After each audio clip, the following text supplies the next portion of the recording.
So if you are one of those जो चाहते हैं कि हमारे 80 आउट ऑफ 80 आए इंग्लिश में, then this video is for you. ये 5 गलतियां कभी मत करना and I promise you, you will get full out of full in English. Did के साथ वेंट बिल्कुल बढ़िया लग रहा है, लगाओ इसको टिक, आएंगे पूरे में से पूरे। जब बाहर आके देखते हैं तो क्या पता चलता है? सबसे बड़ी गलती जो बच्चे करते हैं, अपना रीडिंग टाइम की वैल्यू नहीं समझ पाते हैं। You guys don't understand how important that reading time is for you. सबसे इंपॉर्टेंट चीज हर टीचर आपसे बोलता है, मैं हमेशा क्लासेस में बोलती हूँ, never exceed the word limit. अब एक्सीड का मतलब क्या ma'am? Hello everyone, this is Divya Chandwani, your English educator. और आज मेरे प्यारे बच्चों, मैं आपको ऐसी 5 बड़ी बड़ी गलतियां बताने वाली हूं जो ऑलमोस्ट हर बच्चा करता है। But if you will avoid these 5 mistakes in your English exam, then nobody can stop you from getting 80 out of 80। So if you are one of those जो चाहते हैं कि हमारे 80 आउट ऑफ 80 आए इंग्लिश में, then this video is for you. ये 5 गलतियां कभी मत करना and I promise you, you will get full out of full in English। सबसे बड़ी गलती जो हमारे बच्चे करते हैं, अक्कड़ बक्कड़ बम्बे बो, 80 90 पूरे 100 में लगा धागा, चोर निकल के भागा। यानी कि यार इन सारे ऑप्शंस में से, चारों ऑप्शंस में से यही है जो बढ़िया लग रहा है, इसी ऑप्शन को टिक कर देती हूँ। खासकर हम क्या गलती करते हैं? आई डिड नॉट, ऑप्शन है गो, goes, went। अरे डिड तो पास्ट है, I did not went to the school। अरे मैम ये तो पास्ट टेंस है, डिड के साथ वेंट बिल्कुल बढ़िया लग रहा है, लगाओ इसको टिक, आएंगे पूरे में से पूरे। जब बाहर आके देखते हैं तो क्या पता चलता है? वेंट बिल्कुल गलत था, डिड ऑलवेज टेक्स वर्ब की फर्स्ट फॉर्म। तो जो आपका ये जो गेसिंग गेम है ना बच्चों, ये आपको इंग्लिश में रोकना होगा and you have to focus on the correct grammar. यानी कि चाहे वो टेंसेस हो या आपका वर्ब हो, सब्जेक्ट वर्ब अग्रीमेंट हो, इनके आपको बेसिक रूल्स पता होने चाहिए। सो अक्कड़ बक्कड़ बम्बे बो, 80 90 पूरे 100 ये ना करके stop doing this guess game, ठीक है, and focus on the correct grammar with the correct usage of rules, okay, of tenses, verb, article and SVA, that is subject verb agreement। अगर आपको आंसर राइटिंग इंप्रूव करनी है और ये 4 topic आपने अच्छे से पढ़ लिए हैं, सो हाई चांसेस हैं कि आप ग्रामेटिकल एरर नहीं करेंगे। आर्टिकल्स इंपॉर्टेंट है, टेंसेस है, प्रेपोजिशन भी है, ठीक है, लेकिन ज्यादातर गलतियां लोग टेंसेस में और सब्जेक्ट वर्ब अग्रीमेंट में करते हैं, भूल जाते हैं। सिंगुलर सब्जेक्ट है तो सिंगुलर वर्ब आएगा, प्लूरल सब्जेक्ट है तो प्लूरल वर्ब आएगा। तो इस चीज का आप लोगों को फोकस करना है। नेक्स्ट सबसे बड़ी गलती जो बच्चे करते हैं, अपना रीडिंग टाइम की वैल्यू नहीं समझ पाते हैं। You guys don't understand how important that reading time is for you. चाहे बेटा वो 15 मिनट मिलते हैं, लेकिन आपको याद है ना, शाहरुख खान बोलते हैं उसके अंदर 70 मिनट, ये आखिरी 70 मिनट है तुम्हारे पास और तुम्हें ऐसा गेम खेलना है, तो यही तुम्हें याद रखना है, ये आखिरी 15 मिनट है तुम्हारे पास, जिंदगी के आखिरी 15 मिनट है इंग्लिश के पेपर के लिए। तो इन 15 मिनट को भी हमें बहुत सीरियसली लेना है। We don't need to waste और we can't waste our these precious 15 minutes, क्योंकि हमें क्या लगता है कि अरे यार ठीक है अभी तो दोस्त से बात कर लेता हूँ, है ना, तुझे आता है ये वाला आंसर, तुझे पता है वो वाला आंसर। ये गलती नहीं करनी है हमें, है ना। आंख जो मस्ती चलती रहती है, आंखों की मस्ती, है ना, तो यहाँ पे जो आंख मार रहे हैं, दोस्त से बातचीत करने की कोशिश कर रहे हैं जो 8-10 सीट पीछे बैठा है, ये सब गलतियां नहीं करनी है। रीडिंग टाइम बिल्कुल वेस्ट नहीं करना है। बेस्ट तरीका बेटा ये है कि आपका जो पेपर है उसको आप एक बार रीड आउट कर लो। आपको लगता है कि मैं पैसेज इसमें सॉल्व कर सकता हूँ इतने टाइम में, तो इट्स अ डिफरेंट थिंग कि आपने 15 मिनट में एक पूरा पैसेज ही निकाल के सॉल्व करके रख लिया। कुछ लोग ये ट्रिक भी अप्लाई करते हैं, ओके, लेकिन इससे भी मैं आपको एक बेटर ट्रिक बता सकती हूँ। वो ये है कि आपने अपने लिटरेचर क्वेश्चन सारे देख लिए, रीड आउट कर लिए, राइटिंग सेक्शन देख लिया, क्या आया है, किस पे आर्टिकल लिखना है, किस पे लेटर राइटिंग करनी है, किस पे पोस्टर बनाना है, आपका इनविटेशन एंड रिप्लाई आता है, नोट मेकिंग, समराइजिंग, जो भी टॉपिक्स हैं राइटिंग सेक्शन के, उनके क्वेश्चंस को एक बार रीड आउट कर लिया स्टार्टिंग के 10 मिनट्स में। जो लास्ट के 5 मिनट में उसमें आप ये फिगर आउट कर लोगे कि मैं सबसे पहले कौन सा सेक्शन अटेम्प्ट करने वाला हूँ, और वही सेक्शन सबसे पहले अटेम्प्ट करेंगे जिसमें आप सबसे ज़्यादा श्योर हैं कि मैं इसमें बिल्कुल भी कटिंग वर्क नहीं करने वाला हूँ. I know all these answers और मैं सिस्टमैटिक तरीके से विदाउट एनी कटिंग वर्क करते हुए इन आंसर्स को लिख पाऊंगा. So there is no problem. अगर आप चाहो तो you can start with your section C. आप सेक्शन सी जो लिटरेचर होता है उससे भी स्टार्ट कर सकते हो. आई नो आप लोग का क्लास 11th है तो सेक्शन ए रीडिंग होता है, बी में राइटिंग हो गया, सी में ग्रामर हो गया और डी में लिटरेचर हो जाती है. 10th में आके जो है आपका एक सेक्शन हट जाता है ग्रामर का और सिर्फ लिटरेचर ही आती है. तो बेटा माय पॉइंट इज, चाहे आप सेक्शन सी पहले करना चाहो चाहे सेक्शन डी पहले करना चाहो, उसके अंदर कोई हार्म नहीं है. It completely depends on you. But the most important thing जिसका आपको ध्यान रखना है कि आपने रीडिंग टाइम में ये फिगर आउट कर लिया कि मैं सबसे पहले कौन सा सेक्शन करूंगा. अगर आप क्वेश्चन नंबर 15 से भी स्टार्ट कर रहे हो आप कर सकते हो, कोई मार्क्स नहीं कटते, लेकिन आपकी नंबरिंग बिल्कुल नीट एंड क्लीन होनी चाहिए और स्टार्टिंग के एटलीस्ट शीट के 4 से 5 पेज में तो कोई कटिंग वर्क मत करना. That's why it is clearly suggested कि अपने रीडिंग टाइम में ये पता लगा लो मैं कौन सा सेक्शन पहले करने वाला हूं. जिन क्वेश्चंस में और वाली चॉइस आई है मुझे इन दोनों में से बेटर तरीके से मैं किसका आंसर फ्रेम कर पाऊंगा, ये सारी चीजें आपको फिगर आउट करनी होगी. It is very important. ये सब बच्चों आपको अपने रीडिंग टाइम में पता लगा लेना है. Next is don't read the unseen passage first. अरे वही बाबा ये क्या बोल रही है मैम, अनसीन पैसेज पहले मत पढ़ो. जी हाँ बेटा, अनसीन पैसेज को पहले मत पढ़ो. अगर आपको पढ़ना भी है तो उसको बहुत थरली मत पढ़ो. जस्ट पैराग्राफ 1 में, पैराग्राफ 2, पैराग्राफ 3 और पैराग्राफ 4 में अगर चाहो इफ यू वांट तो आप जो उनके इंपॉर्टेंट कीवर्ड्स हैं जिस बारे में वो पर्टिकुलर पैराग्राफ है, you can just highlight the important keywords in para 1, para 2, para 3 and para 4.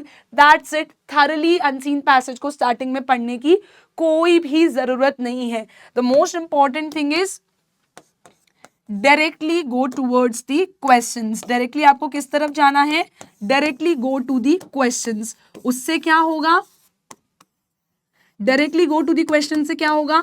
अब बेटा जब आपने क्वेश्चन पढ़ा, आपने वो पैराग्राफ्स में एक ऊपरी तौर से नजर मार रखा है तो आपको ये पता है कि इस पैराग्राफ में इस चीज की बात हुई थी. So now if you know question number 1 जो है उसका आंसर मुझे किस में मिलेगा. For example if you know कि मुझे इसका आंसर मिलेगा पैरा 3 में, तो आप डायरेक्टली पैरा 1, 2, 4 अवॉइड करो ना, directly go to para number 3. अपने उस पर्टिकुलर क्वेश्चन का आंसर ढूंढो, फ्रेम करो, क्वेश्चन नंबर 1 में लिख दिया. क्वेश्चन नंबर 2 का जो आंसर है वो मिलेगा पैरा 2 में. आपको पता है कि उसमें क्या कीवर्ड्स यूज हो रहे हैं, इस चीज की बात हो रही है, directly I can go to para number 2. मुझे पूरा पैसेज थारली स्टार्टिंग में भी पढ़ने की जरूरत नहीं है. So don't read the unseen passage thoroughly in the beginning. सबसे पहले उसके सब नॉर्मल कीवर्ड्स हाईलाइट कर लो, then directly go to the questions. आपको पता है उसका आंसर मुझे इस पैराग्राफ में मिलेगा. Go to that particular paragraph, now read that paragraph thoroughly. That is for the second time which is very important. सबसे इंपॉर्टेंट चीज हर टीचर आपसे बोलता है, मैं हमेशा क्लासेस में बोलती हूँ, never exceed the word limit. अब एक्सीड का मतलब क्या मैम, हम ये कर सकते हैं जैसे कि लॉन्ग आंसर टाइप क्वेश्चन आ गया लिटरेचर में या फिर राइटिंग सेक्शन में लेटर आ गया 100 to 120 वर्ड्स में लिखने के लिए. अगर मैम मैंने वर्ड लिमिट 70-80 रखी तो मैं एक्सीड नहीं कर रहा हूँ. क्या मैं वो कर सकता हूँ? नहीं बेटा, जो मिनिमम वर्ड लिमिट लिखी होती है वो भी आपको फॉलो करनी चाहिए. अगर 100 मिनिमम है तो you have to write down 100, 105, 110. That will be very good, but do not write 80. उसको अंडर जो वर्ड लिमिट है वो भी मत लिखो, under the word limit. And similarly अगर 120 पे खत्म करना है, आप 140 ले गए, 150 ले गए, this is also absolutely wrong. ये गलती भी अक्सर बच्चे करते हैं जिनकी इंग्लिश अच्छी होती है या जिनके अंदर बहुत इलैबोरेटिव स्टाइल ऑफ राइटिंग होता है कि बहुत इलैबोरेट करके चीजें लिख सकते हैं. स्टार्टिंग में तो कुछ और कहानी लिख दी और फिर 30-40 वर्ड और एक्सीड हो गए. ऐसा मत करिएगा. 1 या 2 वर्ड, 4-5 वर्ड से इतना फर्क नहीं पड़ता, चाहे कम हो या ज्यादा. या जिनको प्रॉब्लम आती है in thinking what we should write या आंसर राइटिंग उतनी स्ट्रांग नहीं है तो वो क्या करते हैं 100 में 70-80 वर्ड्स ही छोड़ देते हैं. Do not do that. जो आपकी वर्ड लिमिट है उससे आप कम भी मत लिखिए बहुत ज़्यादा.